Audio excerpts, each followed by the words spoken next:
Imaginemos por un momento a un piloto de rally. A ver, visualicemos la escena. Está al volante, el motor ruge a miles de revoluciones y el terreno es un caos absoluto. Todo barro, desniveles y unas curvas ciegas de infarto. Sí, sí, una situación de estrés máximo. Totalmente. Y en un entorno tan hostil, la supervivencia depende enteramente de la voz del copiloto, ¿verdad? Ese que va dictando las notas del recorrido, indicando pues exactamente cuándo frenar o hacia dónde girar. Claro, es una cuestión de confianza ciega, nunca mejor dicho. Exacto, confianza ciega. Pero si llevamos esta imagen a un terreno un poco más místico, por así decirlo, ¿qué pasaría si ese copiloto experto fuera, de hecho, completamente invisible? Madre mía, pues que el nivel de ansiedad del piloto se dispararía, lógicamente. Ya te digo. Y más aún, o sea, ¿qué ocurriría si el piloto, abrumado por la presión, de repente decidiera ignorar esa voz simplemente porque, bueno, porque no puede ver a quién le habla? El desastre estaría prácticamente garantizado. Sería cuestión de segundos salirse de la pista. Apaga y vámonos. Exacto. Y fíjate, esa tensión, esa desconexión entre quien tiene la fuerza motriz, que sería el piloto, y quien tiene la visión panorámica del camino, es precisamente lo que hace que el documento que vamos a explorar hoy sea tan revelador. Vale, vamos a desgranar esto. Para quienes nos escuchan y siguen de cerca estos temas, o sea, la cátedra del Verbo Divino es conocida, ¿no? Sabemos de sobra que su premisa básica es la comunicación espiritual. Sí, la colaboración entre los seres humanos y lo que el texto llama el mundo espiritual de luz. Eso es. El hoy, en esta inversión a fondo, tenemos sobre la mesa un texto específico de 1939 y hace algo muy inusual. Expone las grietas del sistema. Tal cual, nos muestra, digamos, la crisis interna, la fricción real, cruda, que existe en esta alianza entre seres encarnados y desencarnados. Concretamente, nos vamos a centrar en los párrafos del 67 al 75. Que son una maravilla, por cierto. Son increíbles. El objetivo hoy es diseccionar no solo qué es esta alianza, sino cómo funciona a nivel puramente mecánico. ¿Qué ocurre cuando falla? Y sobre todo, ¿cuál es su propósito último? Porque es un documento que, a ver, despojado de cualquier halo meramente romántico o de fantasía, funciona casi como un manual de operaciones ante una crisis. Un protocolo de emergencia. Exactamente.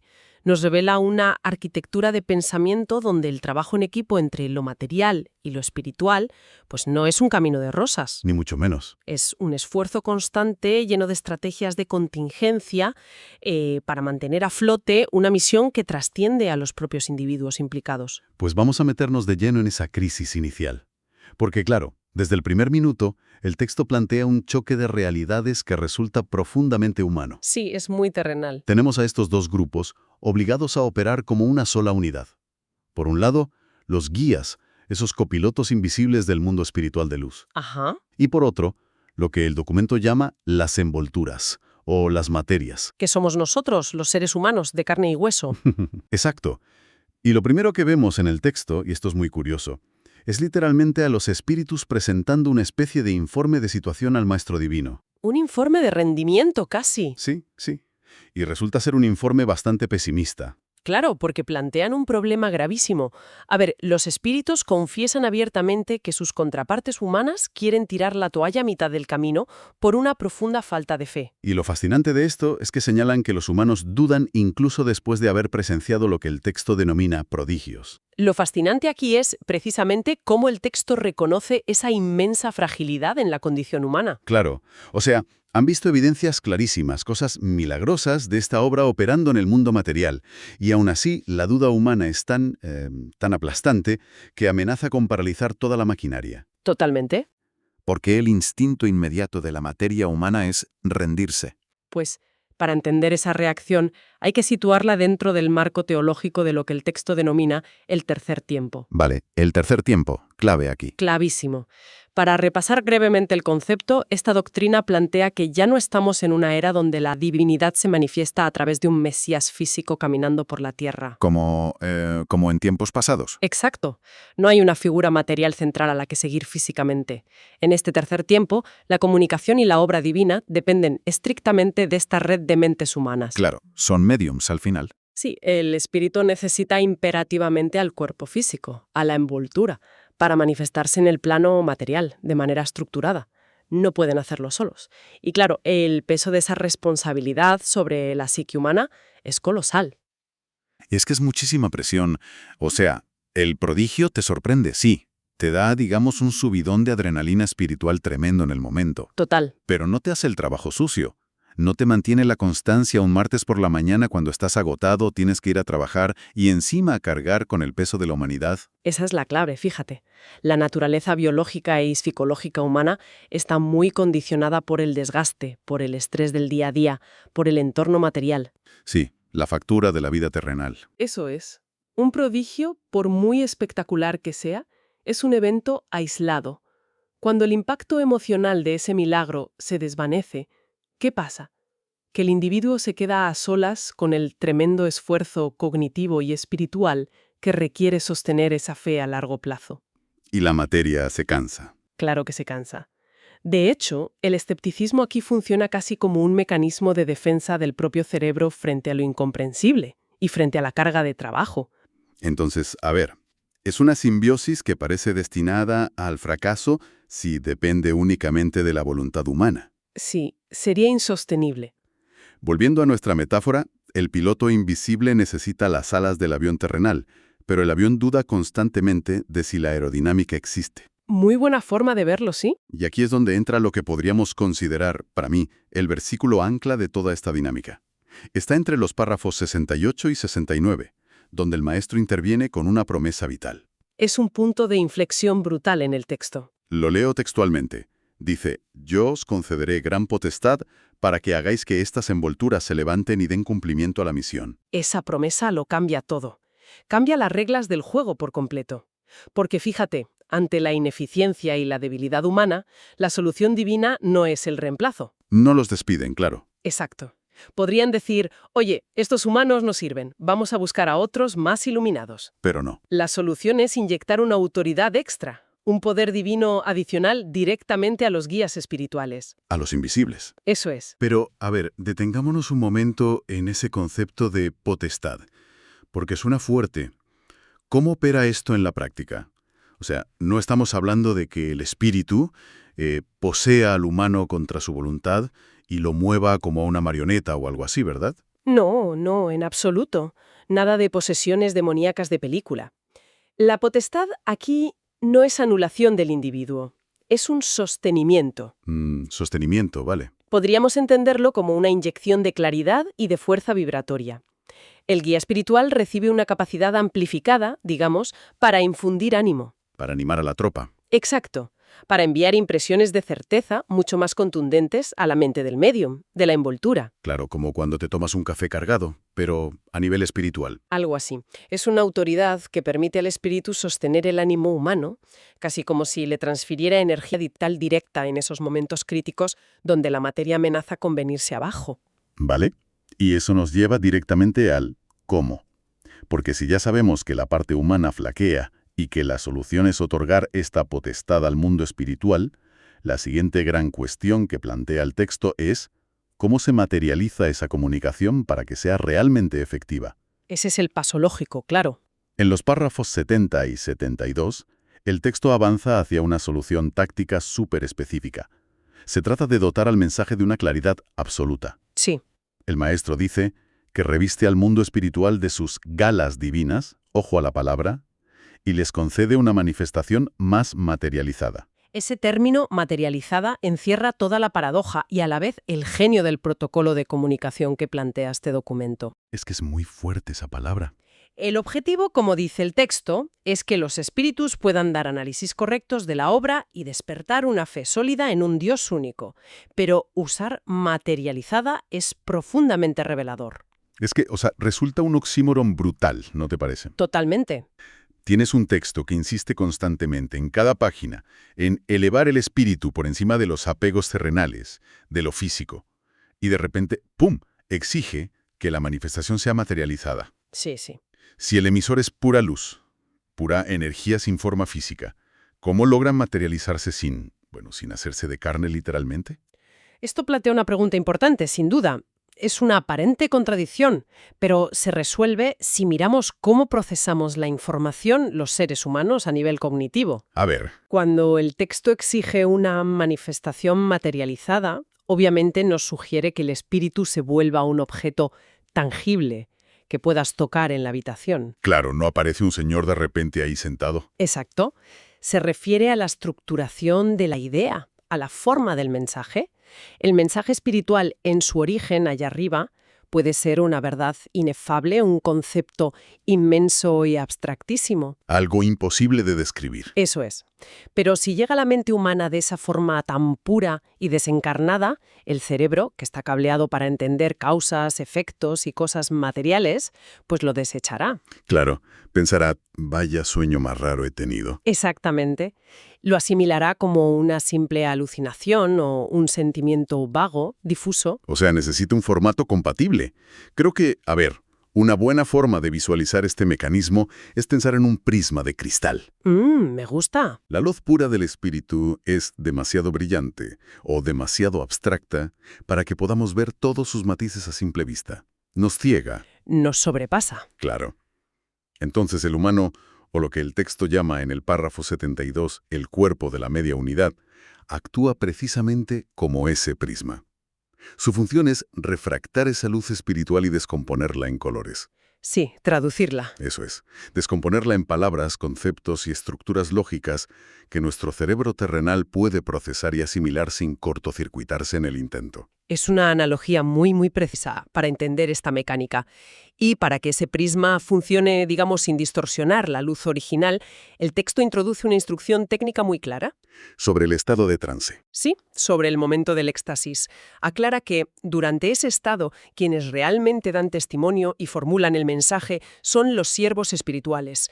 El humano, la envoltura, cede temporalmente el control vocal y analítico. Para no meter la pata, básicamente. Claro, para asegurar que el mensaje se traduzca de la forma más prístina y pura posible, sin que el ego humano lo contamine. Pero, a nivel de la conciencia del médium, o sea, de la persona que está ahí prestando su cuerpo, ¿qué implica esto a largo plazo? Buena pregunta. Es un apagón total de la mente humana para siempre, porque el documento también advierte que no quieren que el humano se quede eternamente como, no sé, como un altavoz pasivo de marca blanca. No, para nada. De hecho, hay una promesa subyacente. El texto indica que, con el tiempo, la propia materia humana desarrollará la espiritualidad necesaria para testificar por sí misma. ¡Qué interesante! Refleja una pedagogía profundamente evolutiva. A ver, el éxtasis profundo, donde el espíritu asume el control casi total del prisma, es necesario al principio de la misión. Claro, son novatos. Exacto. La mente de la envoltura aún está llena de prejuicios terrenales, de dudas, de miedos. Si el humano interviene demasiado pronto, ensucia el mensaje. Mete su propia cosecha. Tal cual. Pero el diseño final de esta doctrina, su objetivo último, no busca crear autómatas que repitan cosas sin sentido. Busca educarlos. Exactamente. El objetivo es la educación de esa materia. A medida que el humano traduce y verbaliza repetidamente estos mensajes de altísima frecuencia vibratoria, su propia conciencia se va expandiendo, se va limpiando. Se va puliendo el cristal del prisma, por seguir con la analogía. Eso es. La meta es que el prisma se vuelva tan puro, tan cristalino, que ya no necesite ser intervenido de manera externa y total. O sea que el humano comprenderá la doctrina tan íntimamente que podrá hablar con esa misma verdad, pero desde su propio estado consciente y despierto. Exacto. Testificar por sí mismo. Es como si el copiloto invisible tomara los mandos temporalmente, no para anular al piloto, sino para que éste sienta en sus propias manos cómo se toma la curva perfecta. ¿Una clase práctica? Claro, con la esperanza de que algún día el piloto aprenda a leer el mapa y ejecutar la maniobra él solo. Exactamente esa es la idea. Sin embargo, toda esta pedagogía asume, digamos, un nivel básico de colaboración por parte del humano. Sí, presupone buena voluntad. Y aquí es donde quiero llevar la conversación hacia un terreno, bastante más espinoso que encontramos en el párrafo 71. Uy, sí. Porque las herramientas están ahí, la potestad ha sido otorgada, el método de materialización del mensaje está claro. Pero, ¿qué pasa cuando la envoltura humana se atrinchera? Cuando dice no y punto. Claro. ¿Qué ocurre si el humano se rebela activamente contra esta misión? Si se vuelve un vago y simplemente se niega a cooperar. Pues el texto no esquiva esa posibilidad en absoluto. De hecho, articula un protocolo de actuación que, la verdad, no deja margen para la complacencia. Ninguno. Ante la rebeldía o la inercia absoluta del humano, se introduce un concepto disciplinario al que el documento llama la vara de justicia. Y aquí es donde se pone realmente interesante. Y tengo que confesar que esta parte a mí personalmente me genera un choque tremendo al leerla. Es dura, sí. Las directrices para los guías espirituales son de una severidad que asusta. A ver, si la envoltura se vuelve perezosa, primero hay una amonestación. Hasta ahí, lógico, un aviso. Una advertencia amistosa. Pero si persiste la terquedad, lo que el texto llama la reaciedad, la orden para los espíritus es drástica. Muy drástica. Se les indica que deben retirar humildemente su protección por un instante. Y, cito, dejar que sea el dolor el que toque a la materia, hasta que el humano reconozca su falta de comprensión hacia la misión.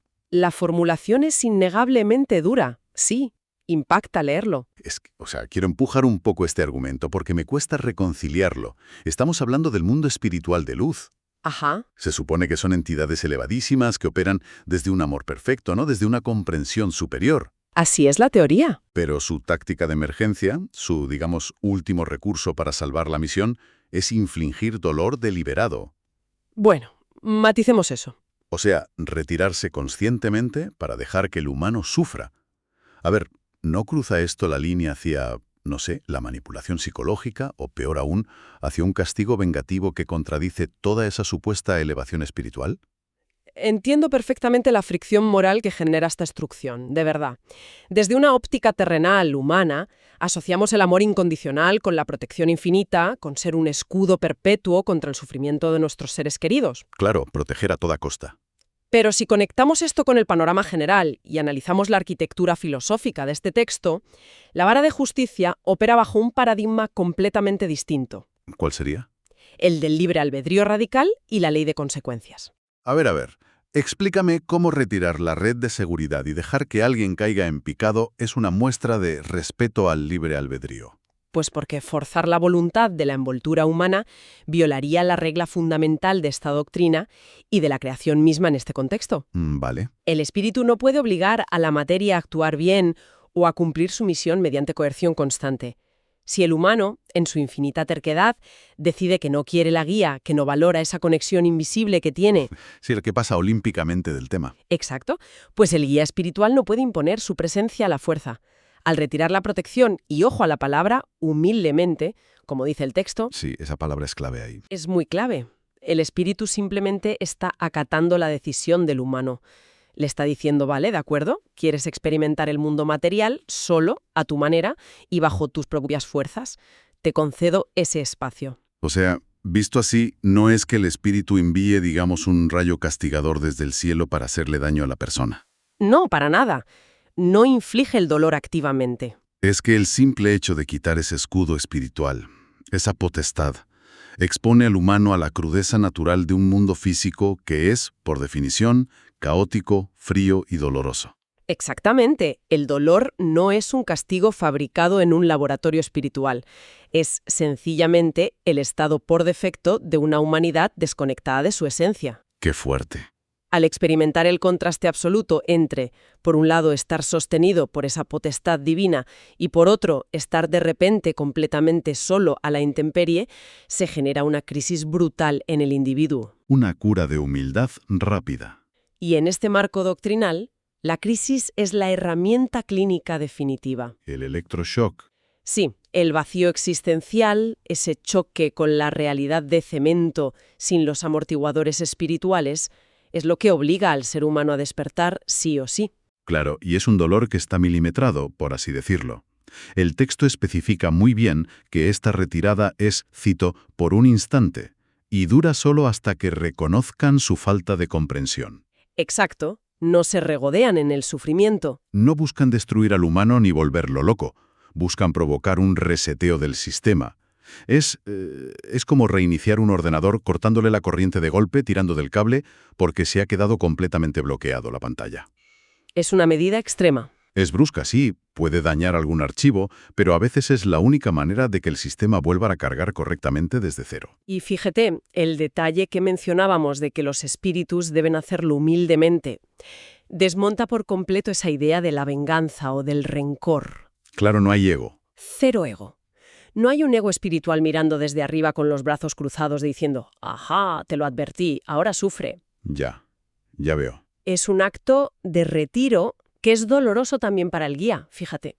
El guía sabe que dejar que la materia sufra las consecuencias de sus propios actos infantiles es el único camino viable para que ese individuo madure y retome su lugar en el equipo, pero por voluntad propia, no por obligación. Tela.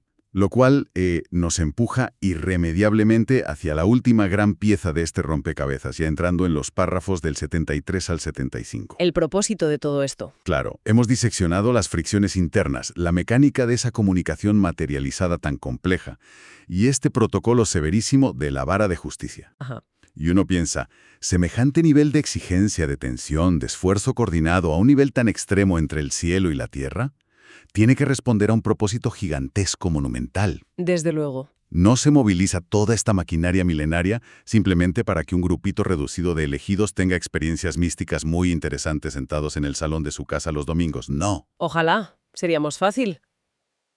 Pero no, desde luego que no.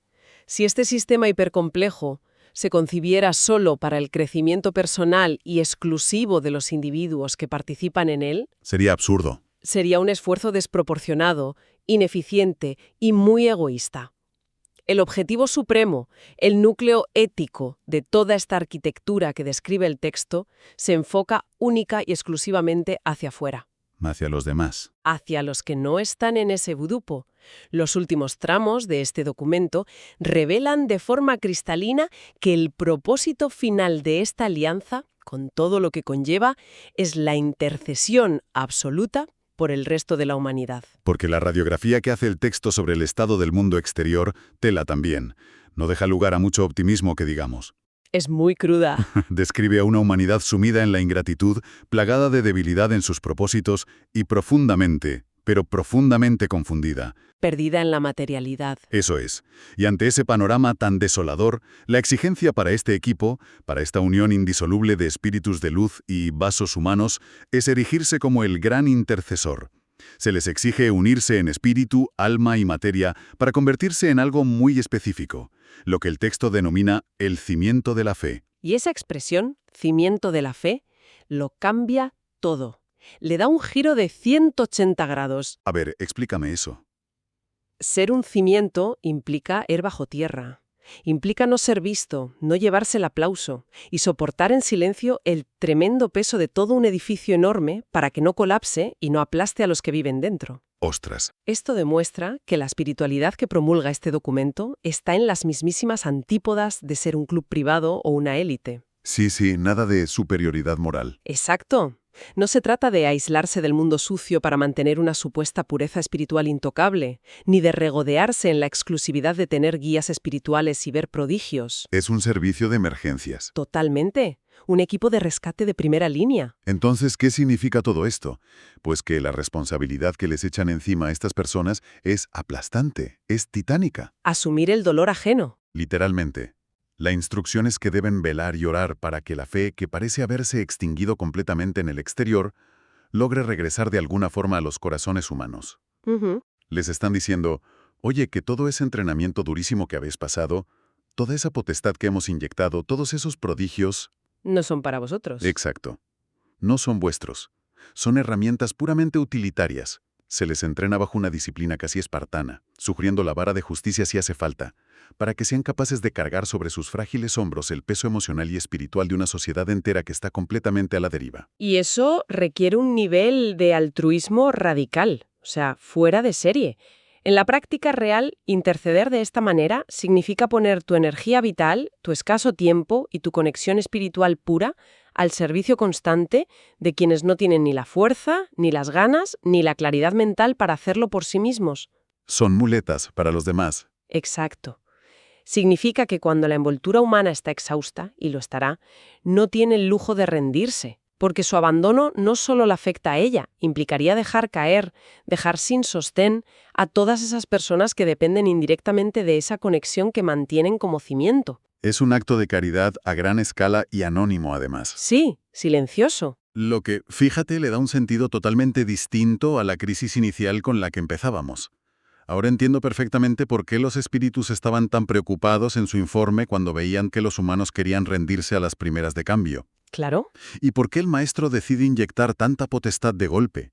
Si el cimiento de la fe se resquebraja, el edificio entero, que es el resto de la humanidad ignorante de todo esto, se viene abajo estrepitosamente. Así es. Es un viaje conceptual tremendo el que hemos hecho a lo largo de estos párrafos de hoy. Sin duda alguna. Y fíjate cómo cada pieza del engranaje que hemos ido desgranando obedece a una lógica implacable dentro de su propio sistema.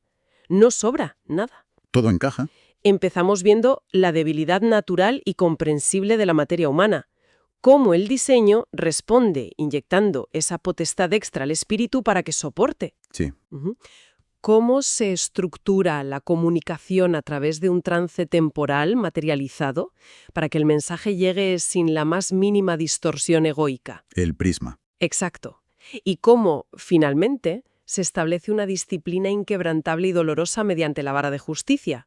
Todo ello meticulosamente orquestado paso a paso para forjar a un grupo capaz de sostener espiritualmente a un mundo entero en crisis. O sea, hemos pasado de la imagen de un piloto asustado y novato que no quiere escuchar a su copiloto, Ajá. a comprender que, en realidad, ambos van montados en un inmenso vehículo de rescate que tiene que llegar a su destino pase lo que pase, porque hay vidas en juego, metafóricamente hablando. Esa es la magnitud de la misión, sí. Y al cerrar este análisis, hay un pensamiento que me parece inevitable que se me ha quedado rondando la cabeza con el tema de la vara de justicia, y que me gustaría dejar en el aire para que, bueno, quienes nos escuchan le den unas cuantas vueltas por su cuenta. Adelante. A ver, a lo largo de la vida, yo creo que todos, absolutamente todos, experimentamos etapas de un vacío inmenso. Momentos de un dolor muy profundo donde sentimos que cualquier tipo de red de seguridad, llámalo suerte, llámalo fe, llámalo intuición o llámalo guía espiritual, Lo que sea. ha desaparecido por completo y nos deja ahí, solos, a la intemperie. Es una experiencia universal, desde luego. La noche oscura del alma. Total. Pero, si asimilamos la lógica de este documento que acabamos de leer, cabe preguntarse algo muy loco. ¿Cuántas veces ese sentimiento absoluto de desprotección y soledad no es el síntoma de un universo caótico y cruel, o de que estamos rotos, sino la vara de justicia operando silenciosamente en nuestra propia vida? Qué buen punto. Quizá, y solo quizá, ese vacío aterrador es el espacio deliberado que un guía invisible nos ha dejado porque nos volvimos demasiado tercos o demasiado complacientes o demasiado sordos a nuestra propia intuición y propósito. O sea, un paso atrás táctico. Exactamente.